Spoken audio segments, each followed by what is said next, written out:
black thing go from left to right, and I thought, I'm going to die out here. No one's ever going to know. I couldn't believe what my eyeballs were showing me. I'll never forget how evil the eyes were. It was horrible. I mean, I've never seen nothing that evil. It ran towards me at a rate that I can't even explain. Turned and stared at me, and this look of, I just want to kill you. I want to say it was human, but it wasn't. He was yelling at me to grab a gun. I was like, for what? He said, just grab a gun.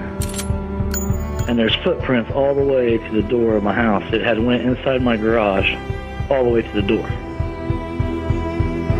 911, what are you reporting? Jesus Christ, you better...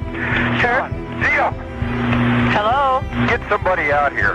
What's going on now, sir? That son of a bitch is about 6'9", I don't know. Do you see him now, sir? Yes, I'm looking right at him. Uh-oh. You're listening to Sasquatch Chronicles. Check us out online at sasquatchchronicles.com. If you've had an encounter, email me. My email address is wes@sasquatchchronicles.com.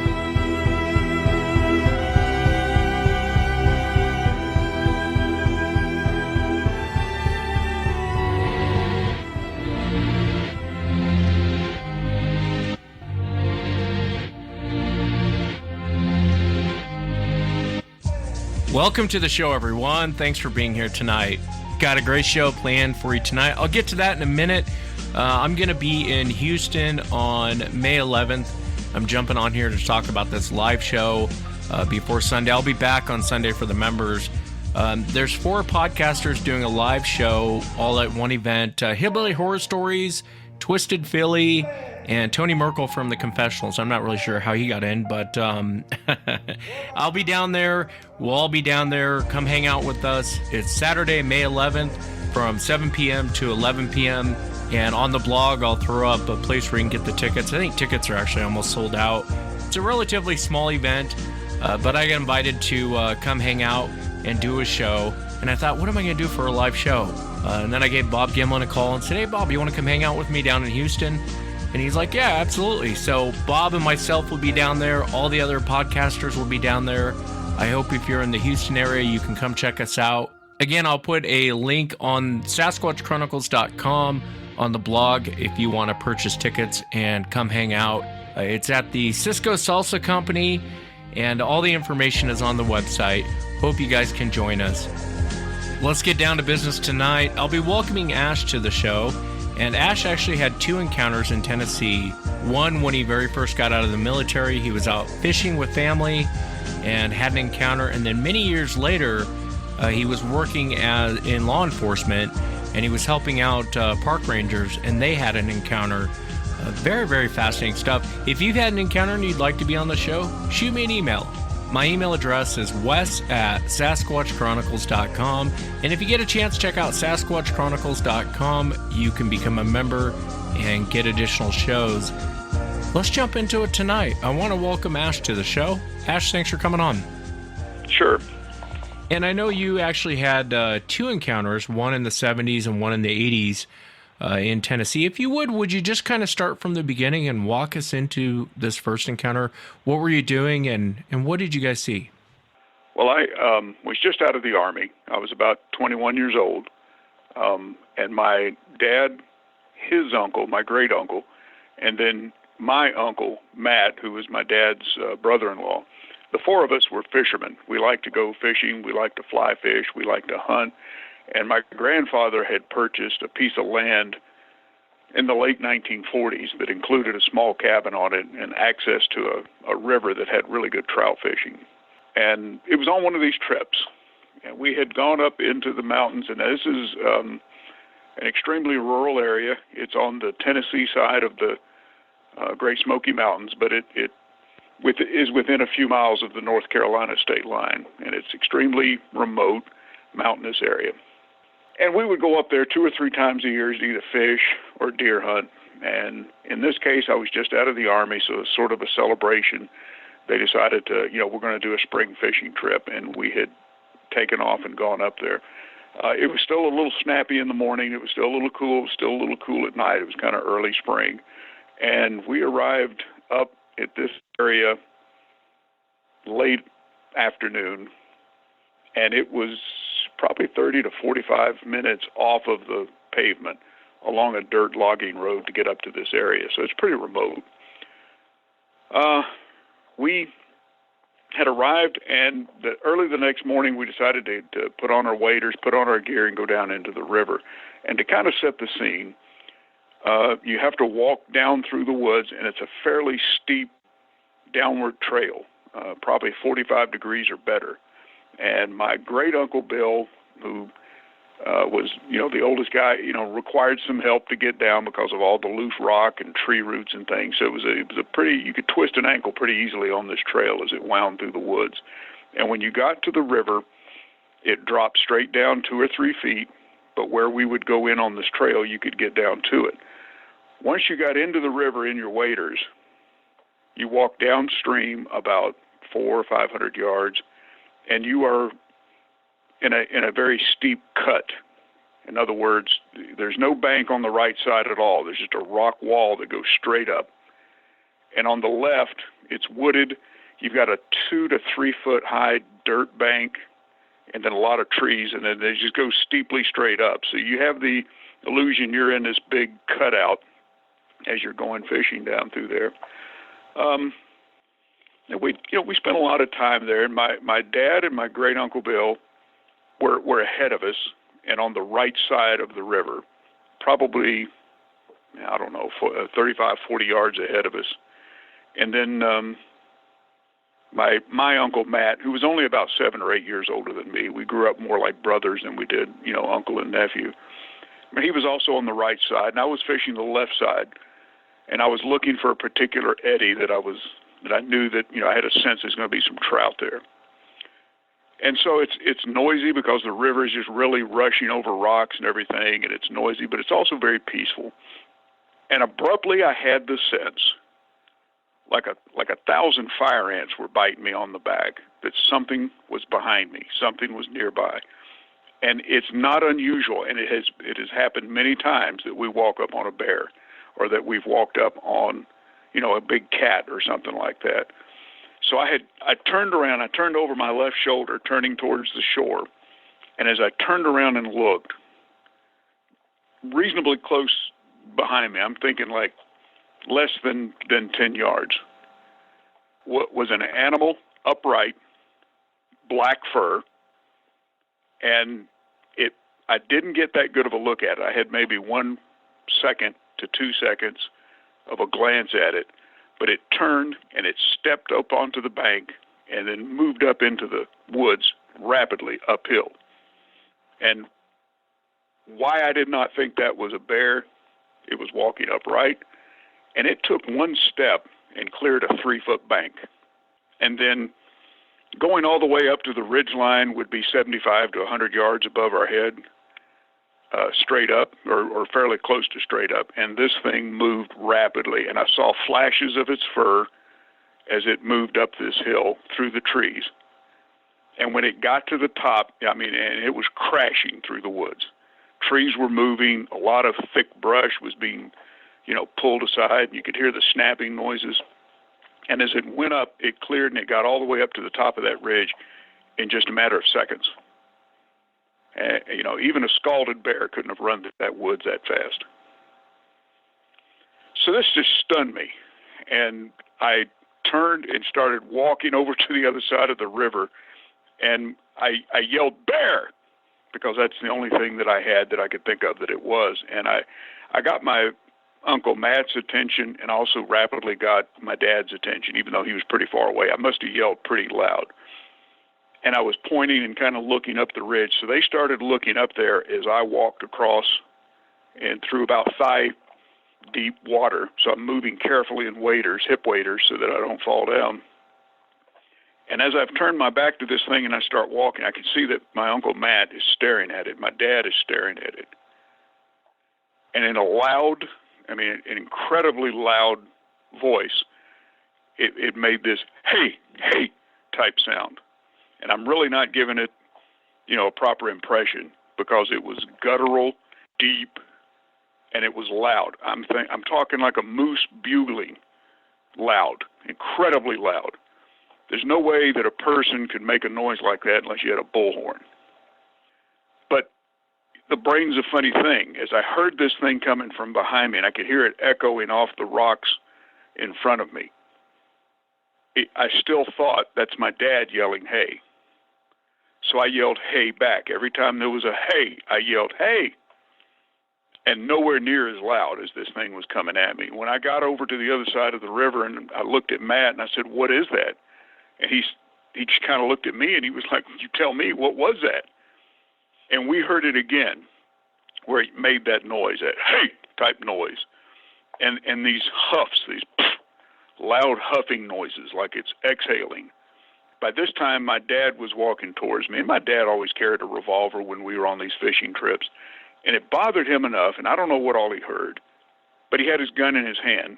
And then my Uncle Bill was coming behind him, so I guess Dad had gotten Bill's attention. And we all were getting ready to gather up. But before the four of us got within conversational distance, we heard a big crack, like a rifle shot, and then a rock come flying through the woods. And this is a large, big rock. It hit the water in between my dad and Uncle Bill and myself and Uncle Matt. And it hit the water and it splashed tremendously. I'll tell you, the river was probably 1.5 to 2 feet deep right where that rock hit. And this was just below the surface of the water. This rock was like the size of a large couch cushion, bigger than a watermelon. And I mean, that thing had been thrown from the ridge, and it made a tremendous arc to get down to where we were. It had come through the woods and splashed right there. And at that time, we heard a large, it was a different sound. It was a higher pitched sound. It was like, what? And, you know, whereas before it had been like a deep, guttural, hey, type noise. And then it was like, wah! And it made that noise as the rock was thrown. And I mean, we just stood there, the four of us. Eventually we got within arm's length of each other and stared up at where that thing was. And it was moving back and forth, and eventually it moved towards the upstream side on the ridge. It was still, you know, pretty far away from us, but we could see trees moving. We could see we could hear the brush. It was not concealing its movement. It was crashing through the woods.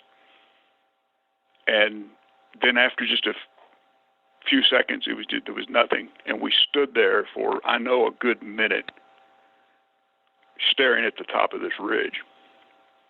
And then the craziest thing happened. Right as the four of us were standing there, my great Uncle Bill had pulled out his Colt 45 automatic, and within 1.5 feet of everybody's ear, he cranks off a shot straight up in the air. Pow! And I mean, it just instantly snapped us out of our suspension. We all just started screaming at him, what the hell? You know, my dad looked at him and said, great damn, Bill, what the hell? You know, and he just looked at us, grinned, and said, well, I scared off the bear. But, you know, my dad snatched the gun out of his hand, you know, and it was like, I couldn't hear. My ears are ringing. Everybody's covering their ears and cursing and looking around going, what in the heck would you fire off a round right in the middle of us for, you know? But in his mind, hey, I scared the bear. We had just been paralyzed staring at this thing until he just cranked off a round in the air. So anyway, at this point, it was getting dark. The fishing was pretty much over. You know, we'd been out there all day, you know, before this happened.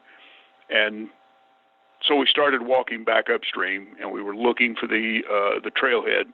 Otherwise, you'd have to climb up that 3-foot bank yourself. And we found it. It was starting to get dark. We moved up through the woods. We got back to the cabin without any further incident. And as we sat in there, and we'd cleaned the fish, and we're having fish for dinner, my dad was having a cigarette, and he said, so what did you see? And I told him. And I asked Matt, what did you see? And Matt only saw the secondary stuff, the trees moving, but he heard the noises. He heard the hey sound. And my dad's the kind of guy who's very serious. He's very calm. He said, well, you were yelling hey too, weren't you, son? And I said, well, yeah, but I thought you were yelling at me. And he said, well, that's it. You were yelling, and you heard your own echoing off the rocks in front of you. So it just sounded like there was two of you. And the rock, it was probably a bear. The bear dislodged a rock. The rock came rolling down the hill. I'm surprised there weren't more rocks. And because it, rolled down such a steep hill, it got enough momentum to make that big splash. And so that was it. It was a bear. That's what we had seen. But Matt and I looked at each other, and we talked over the years. It wasn't a doggone bear. It just wasn't. Not only by the way it stepped onto that bank and moved up, but by the noises it made. And that rock didn't come rolling down the hill. It was thrown from the top. Yeah, it's a bizarre story. I mean, you hear about this all the time, Ash, when guys are out fishing, and they have very similar experiences to this. It reminds me of a hunter I talked to one time where he kept hearing what sounded like people talking. So he yelled at him, "Hey," and he goes, clear as day, something comes back and goes, "What?" And he goes, but it didn't sound like a human saying it. And he goes, it didn't sound like any animal he's ever heard say it, but it came back. He said the thing yelled, "What?" back to him when he went, "Hey." So it makes you wonder if it was mimicking stuff it heard from you guys and other people in that area. What do most people do when they're out in big areas like that? Hey, hey, yell at someone. Right. Someone yells back, well, what? The sound of it was much more guttural than that. It was much more animalistic than that. In my mind, I only thought that, because when you're under stress, you tend to relate things to normalcy. And so it was less of someone yelling, "Hey," than that's sort of the sound of it. But it was deep.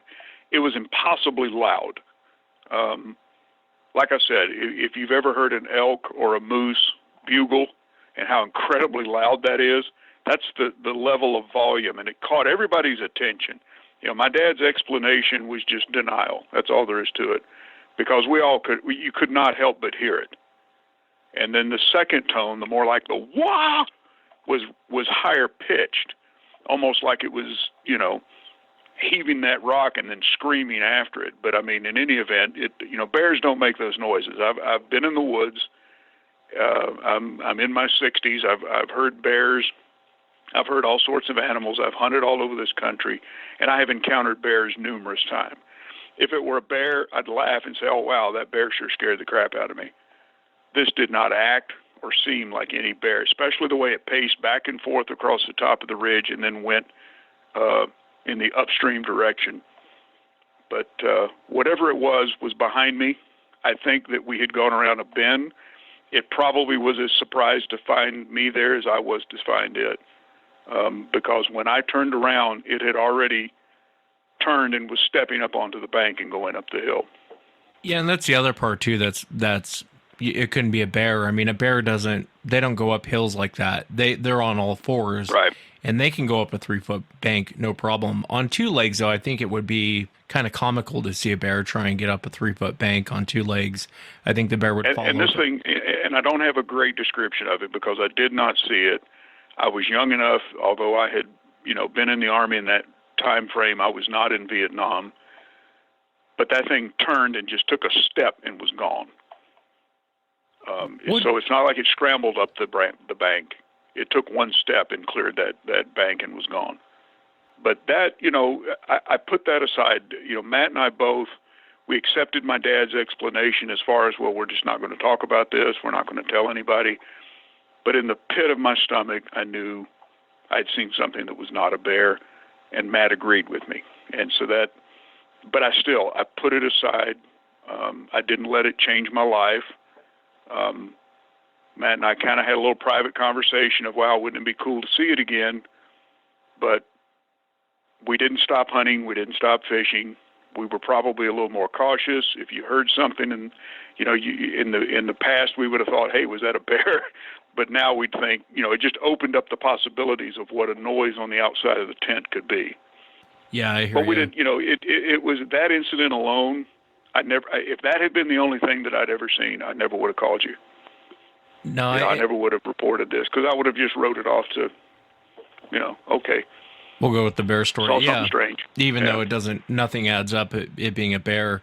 And then about 10 years later, was it about 10 years later, Ash, that you had a little longer than that, more like 13 years later. But I settled in that area. My Uncle Bill died. We still went to the cabin every now and then, but not near as often. But I moved about 20 miles away and became a deputy sheriff in a far eastern Tennessee county up in the mountains. Very rural area. Cows outnumber people 5-1 up there. And it's a pretty quiet place. We normally have 1 or 2 deputies on at a time, sometimes only one, sometimes none in the middle of the night. So that gives you an idea of this is a very rural area, and a lot of the county has national forest, or it borders the Great Smoky Mountains National Park. At that time, we had about 2 or 3 years of drought-like weather. Very dry. We'd had a lot of small fires. We'd had maybe one big fire the summer before. This was more in the fall than in the spring, and we were hoping to get some rain, but it had been a very long, dry, hot summer. So the Forest Service had started a fire watch. And nowadays, I think they have more sensors and cameras and things like that. But at the time, they had fire towers, and park rangers and other volunteers would go stay up in these towers for 8 to 12 hours at a time, and they had a reporting protocol. They had radios, they had binoculars, and all of this stuff. So just to help out as a deputy sheriff, what I was doing to save these guys some miles, because the fire tower in our county was, again, 30 to 45 minutes off the beaten path. And these guys would have to drive their vehicle up and just leave them in the woods and walk up. So I discovered that one of these rangers lived near me. His name was Dobbs. And so we struck up a friendship, and I agreed, since I was on duty and it was county gas, that I would pull around, pick him up, and I would drive him up to the foot of the trail. And it was a gravel turnaround area at the end of a Forestry Service road, and drop him off, and he would walk up the trail for about probably 30 minutes before he got to his fire tower. And then myself or someone else would pick up the off-going ranger, and so we were helping him out. And I struck up a friendship with this guy. He was a good guy. He liked to fish and hunt. And he packed a .44 Magnum revolver on his hip, so we talked about that. And he had put together a little bag, a little kit, and he had coffee and things like that in his kit, and he had a radio, and he had different things, binoculars, and he showed me his kit. He called it his Fire Watch kit, and he had a big walking stick, and I would drive him up there. And on this particular day, I was actually supposed to pick him up in the afternoon. Someone else had taken him up there. So I had the relief ranger in my car, and I drove up there and dropped him off. And I didn't know this guy. I can't even remember his name right now, but he had just been pulled in from a different district to help out with the fire watch in this area. So he pops out of the car, says, "All right, good to meet you." "Yep, good to meet you." And off he goes. He goes on up the trail. And the trail is, again, pretty steep going uphill. So I turned the car around, and I sat there, and I waited. And I had brought a thermos of coffee for the guy and everything. He's my new friend. And I figured about 15 minutes, he ought to be meeting with the other ranger, 5 minutes or so to exchange any pass-ons or anything, and then my friend would come walking out. And he always tried to get out before dark. And at this time of year, dark was coming about 6:30 at night. So I sat there, and I figured about 15 minutes, and I turned on the radio, listened to some news and stuff. And that's when I realized it'd been probably about half an hour, so I started to get concerned. It started to get dark. And I turned on spotlight, and I shined it up the trail off my cruiser, thinking, maybe he's delayed. Something's held him up.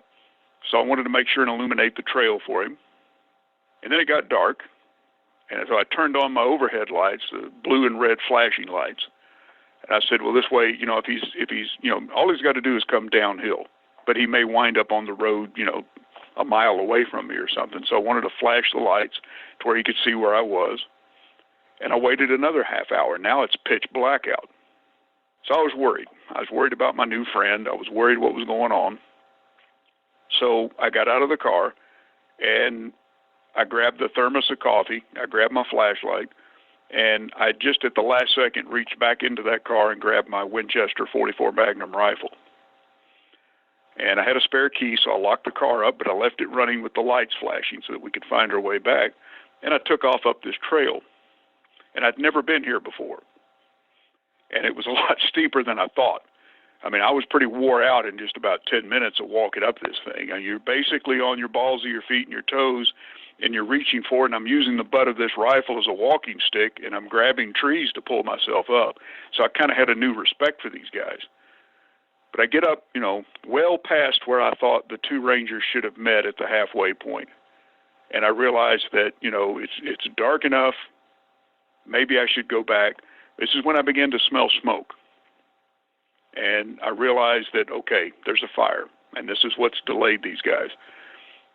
But just what really bothered me at this point was that having been in this situation before, everything that happened in the river came back to me, and I don't know why, except that I was in the woods and it was at night.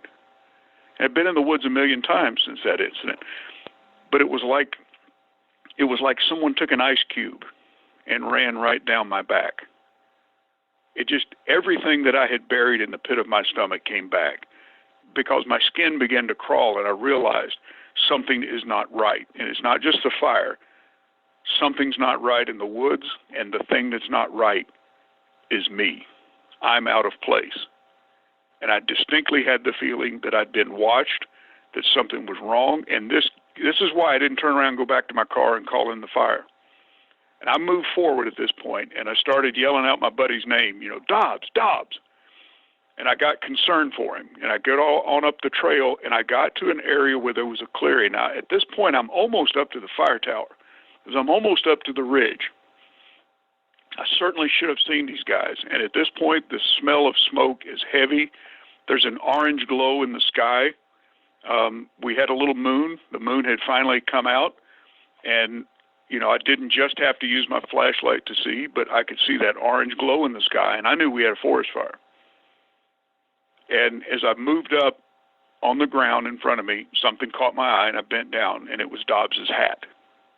It was a ranger hat, and it had a little pin on the front that, had reflected, and I'd seen it. And I got very concerned at this point, and I yelled his name as loud as I could. I just yelled, Dobbs, as loud as I could, and screamed it over and over. And very close to me, I hear a voice that says, shut up, it'll hear you. And that scared the fire out of me, because the voice was, 10 feet away from me. And, I turned around and looked, and I took my flashlight, and I'm shining it around, and I finally saw him, and he had his back up against a rock, and due to the steepness of the trail, this rock, he could kind of lean on it and stay on his feet. And there were some scrub cedars, and he was kind of crouched, leaning backwards on this rock. And I just looked at him, and he said, turn that light off, get over here, it'll hear you. And so I did what he said, and I was walking over to him, and that's when it hit me. But what do you mean, it will hear us? What are you talking about? And we got over there, and he just pointed, and he had his gun in his hand. And so, I raised my carbine, and I'm looking around, and he points with his gun, and I look. Now, this is a small oval-shaped clearing. From our side of the clearing, we were just inside the woods. To the far side was maybe 35 yards. Not a long distance. I had shot that distance with a handgun easily. And the smell of smoke was heavy in the air. The orange glow from just over the ridge. I knew if you'd walked over top of that ridge, you'd been able to see the fire. And there was just enough moon to where when we looked across that clearing and standing right at the edge of the clearing, we saw it. And it was tall. It dark. It was more backlit than front lit, so I really didn't get a lot of facial features or anything like that, except that I could see that it was tall. Its arms extended pretty low, like down almost to its knees, if not past its knees. And it apparently was moving diagonally, which would be the way the slope would go. But it had seen and heard me, and so it turned at the waist, and it was standing there frozen, just like we were. And Dobbs was pointing his gun in its general direction. I instinctively pointed my gun at it, and this thing stood there and stared at us, and I could see it had very large eyes, like a horse's eyes. And there was just enough light to where I got a little reflection off its eyes. And other than that, I didn't get any impression from it, except there was just no sound in the woods. You'd have thought all kinds of animals had been running and all kinds of stuff. That happened later. Right then, we were just frozen. And it was staring at us. And I knew by the way that the light was that it could see us plainly, and we were staring at it. And this was not a 1-second encounter. This was 30, 45 seconds of staring at this thing. And then it just crouched. And it crouched all the way down to the ground, and it's almost like its elbows was on the ground and its arms were extended out. And that's how long its arms were. And it just crouched, but the entire time it never took its eyes off of us. And when it moved, I saw Dobbs react with his gun, and I thought he was going to shoot him. And the first thing that came to mind was my Uncle Bill scaring the bear, you know. And I just pushed his arm down. Don't shoot it. It's not that I don't think we would have killed it. Just something told me don't shoot it. And we watched it, and it sniffed at the ground, and it used its arms to rake up some grass and sniff. And just as abruptly, it stood up, and it walked backwards into the woods. And by backwards, I'm talking about it took a step, a very deliberate, and then another deliberate step, and then another deliberate step until it was far enough into the woods to where we really couldn't see it. And I'm sorry, bears don't do that. Immediately we heard it moving, and we could hear the trees and the brush, because again, once you're off the trail, this is pretty thickly brushed areas. There's a lot of, thorns and thickets and wait-a-minute vines. And this thing was crashing through that, and it was circling that oval clearance. It didn't take off in another direction. It didn't run downhill away from the fire. It was circling that clearing like it was going to try to come up on us. So I grabbed Dobbs. Dobbs nodded. He snapped out of, stared at this thing. And we started doing the same thing. We started circling in the opposite direction, headed uphill as it circled downhill. This one did not, I kept waiting on it to go, hey, or something, or why, or something, but it never made a noise. And so once we got up closer back to the trail on the top side of the clearing, we took off for the fire tower. This is when I talked to Dobbs. I said, are you okay? He goes, yeah. And I said, what happened? And he, on his way down, when he caught up with the other ranger, they smelled the fire, and they turned around, they went back up to the tower, and the other ranger began to scout the fire. And Dobbs said, well, I'm going to go down, get with the deputy. We'll call this in, because his radio wasn't working or something. And that's when he ran into this thing. And he said, it was a little more daylight then, but he said as he was walking down, just as he saw it cross the trail, this thing turned and saw him, and they stared at each other on the trail. Now, this is hearsay because I'm telling you what Dobbs told me. And Dobbs just looked at it, and this thing yelled at him, and he turned and ran off the trail. He said the creature just chased him like it was charging him, but stopped about 15 feet away from him and then just yelled. And during this time, Dobbs had dropped his backpack, dropped his walking stick, and he was fumbling for his gun. He said, before I got my gun out, this thing just kind of shook its head, turned around and walked off, but it grabbed his bag and just cocked back and threw it as far as it could as it walked off. And so when that happened, Dobbs headed across the clearing, and when he got to the other side, he saw it again on the north side of the clearing, and that's when he stopped and crouched because he thought, I don't want this thing trailing me through the deep woods. At least in the clearing, I can see it. He must have been there several minutes until I came across him. That's an amazing account. Did Dobbs ever tell you any descriptions as far as what he saw? Because he saw it more in the daytime, right before the sun was going down.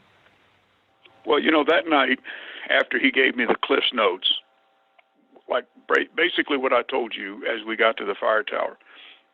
But the other ranger had notified other rangers. They'd notified, volunteer fire department, the rural fire department, and we had people coming up the trail. We had animals running. We had, you could see deer bolting across the clearing. Fortunately, the fire was not as, it was not a great fire, but we did get the range. And within a day or so, they had that fire under control. But we had 15 or 20 up there within half an hour of this. So the fire took possession of what we were thinking. And once there were plenty of people around, I kind of looked at Dobbs and saluted, and I'll talk to you later, basically. I went back down. I got my cruiser. It was almost out of gas. I had to go down and get gas. So the fire was the news for the next couple of days, and I didn't see Dobbs. A few days later, I got a hold of him because I knew where he lived, and it was raining by this point, which always helps whenever you have, a drought situation in fires. So we agreed to meet up for a cup of coffee, and he basically expounded on what, I had just told you. And it's been, 30 some odd years, but I do remember that he said it was big. It was built like a basketball player is what he said. It was like 7 foot tall, but not chunky, not fat. Bigger in the shoulders than it was at the hips. Long-armed, black-furred, and he just described the face as being, just an animal's face, but the thing yelled at him so loud that he wasn't sitting there writing down a description. I asked him, I kind of mimicked the sound of it, and he goes, yeah, it's kind of it. So we never really agreed. I never figured out if it was making the same kind of sounds that I'd heard 12, 13 years before. So, I'm not trying to say it was the same animal. I don't know what it was.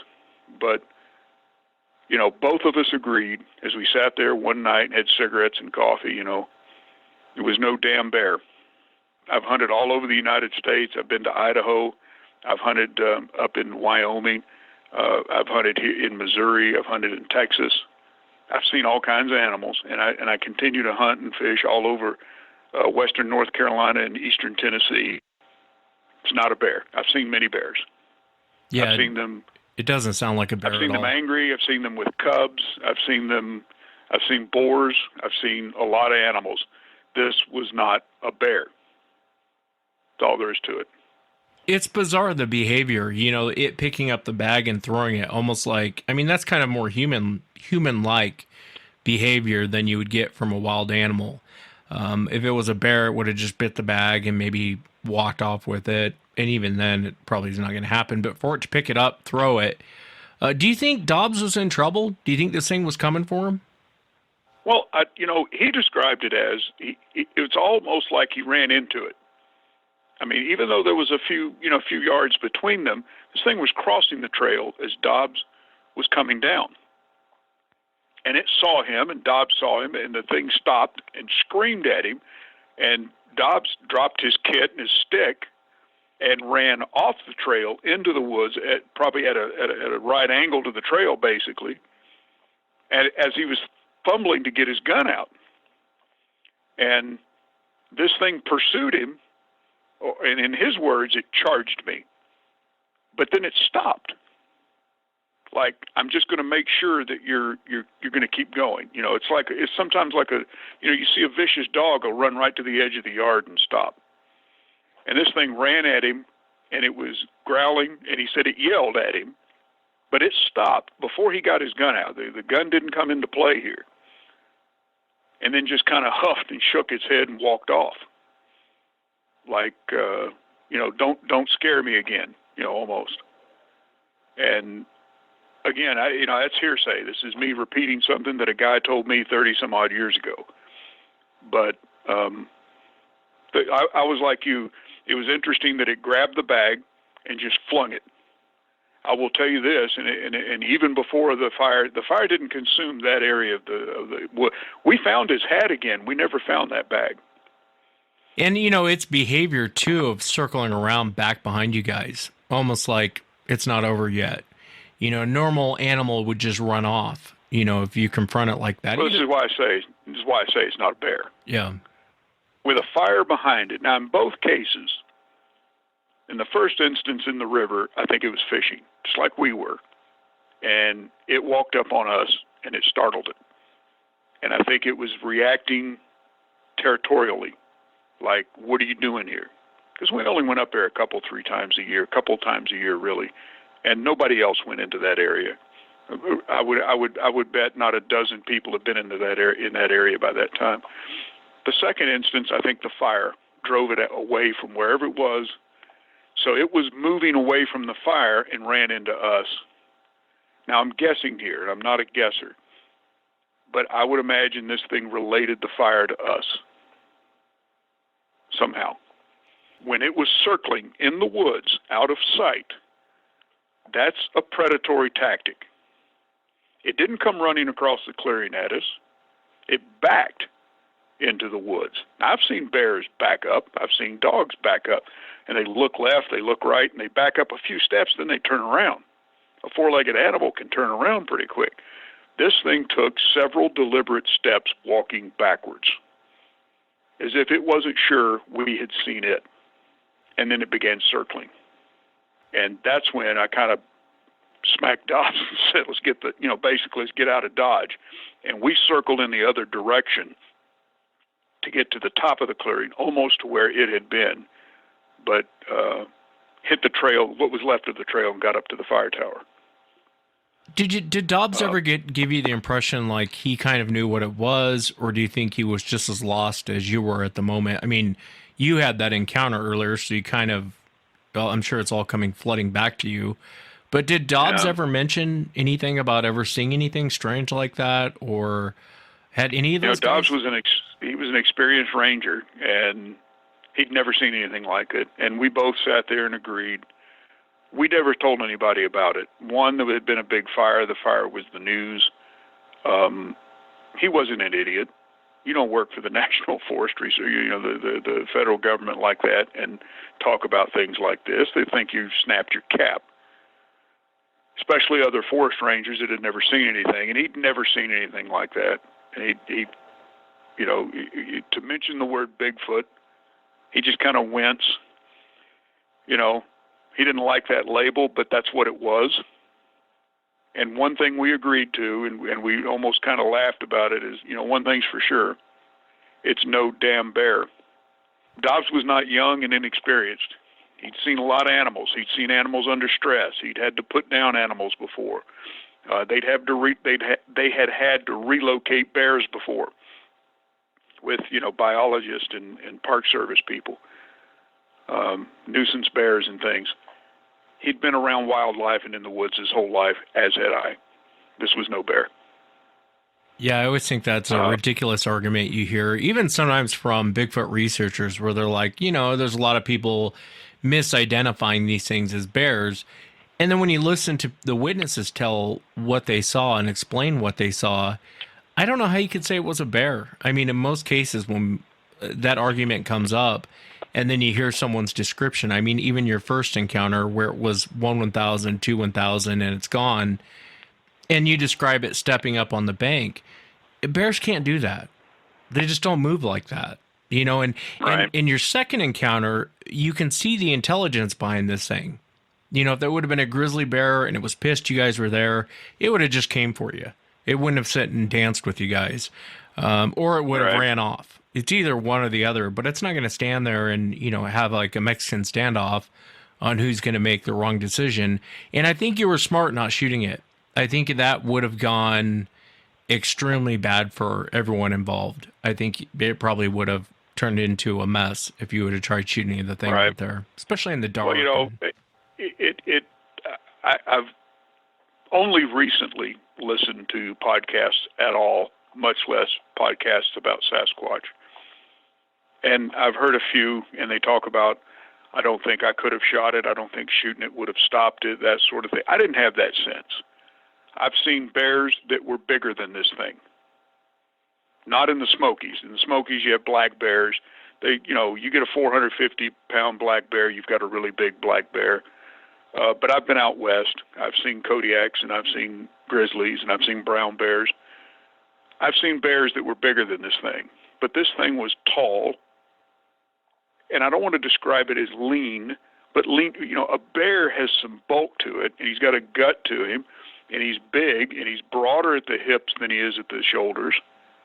This was just the opposite. This thing had more of a V shape. It was broader at the shoulder than it was at the hips. And Dobbs's description of it was the size of a really big basketball player, like a 7'2", 7'3" basketball player, kind of fits. This thing didn't have a whole lot of bulk to it, but it was not small. way bigger than a man, bigger than a basketball player, so to speak. But it was leaner than what, I've looked at bears. This thing was leaner, and it had definitive arms that, were very long. I don't know. I just think that I'm glad neither my Uncle Bill nor Dobbs shot it, because I just think maybe it'd be a sin to shoot one of these things. I think that if it's chewing on my leg, well, of course I'm going to shoot it. If it's breaking into my garage or something, well, then of course. But just standing there staring at each other, regardless, I had the sense that I had the upper hand. Yes, it's bigger. Yes, it's huge. But I don't think it's bulletproof. And I just think it would be wrong to shoot one of these things. Yeah, I don't know why I think that. That's just a gut feeling that I had from staring at this thing. Well, that's something good men say. And maybe I'm not a good man because I'm all for killing one. But I understand what you're saying, too. I mean, you're standing there in front of it. Why execute it when you're not really in danger? I get completely what you're saying, and I think that's a good opinion to have. I want to ask you, what do you think that these things are, Ash? You've had these 2 encounters. For a lot of people, it's life-changing. But what do you think that they are? I have to say, and we had a conversation on the phone, I believe that this is something different. People describe it as an offshoot of humanity, as a missing link. And some people describe it as more animal. It's more like a cryptozoology animal. I don't believe either of those explanations. I think it's something different. I think it's wrong. I think it's out of sort. It's definitely more animalistic than human, but it's intelligent. We don't see these things. We don't see them on game cameras. We haven't caught a lot of them in traps. We don't have people that have, come up on one tearing into a trailer so they shoot it. I never got the impression this thing was bulletproof. It was an animal. We've taken, mankind has taken polar bears with bow and arrow before. This thing could be easily killed. But there's something about it. I mean, every sense that I had where I knew that I was the person out of place in this environment, I mean, it goes deeper than just human or animal. I don't know if it's a spirit.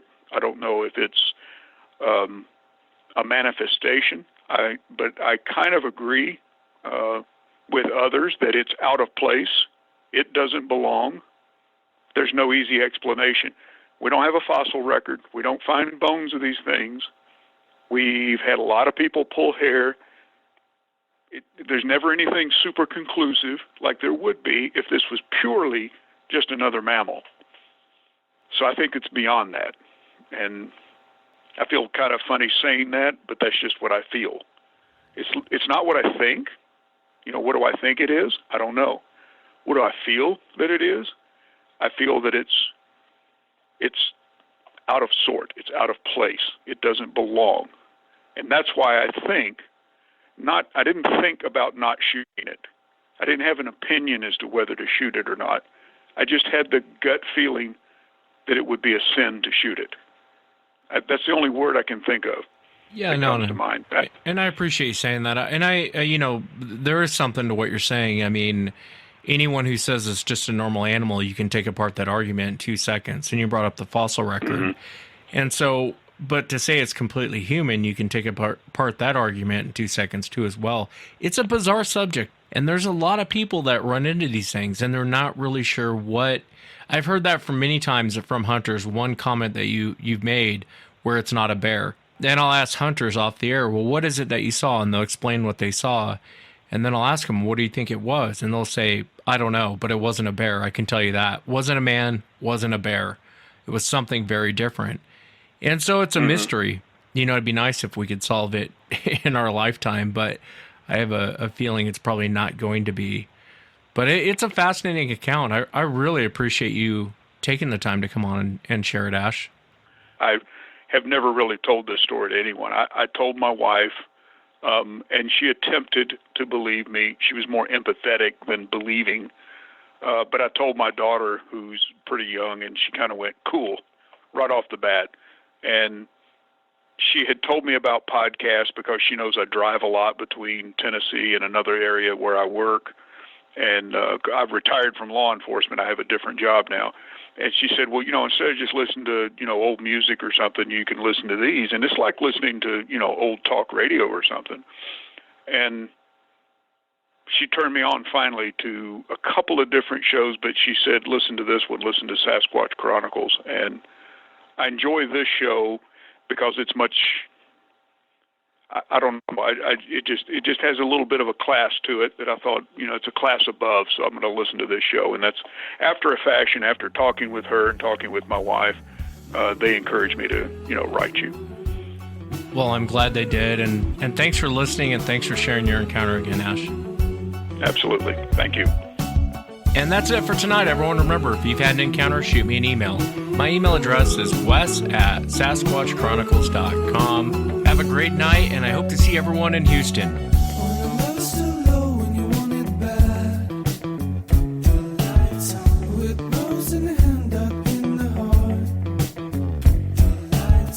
My wheels unturned.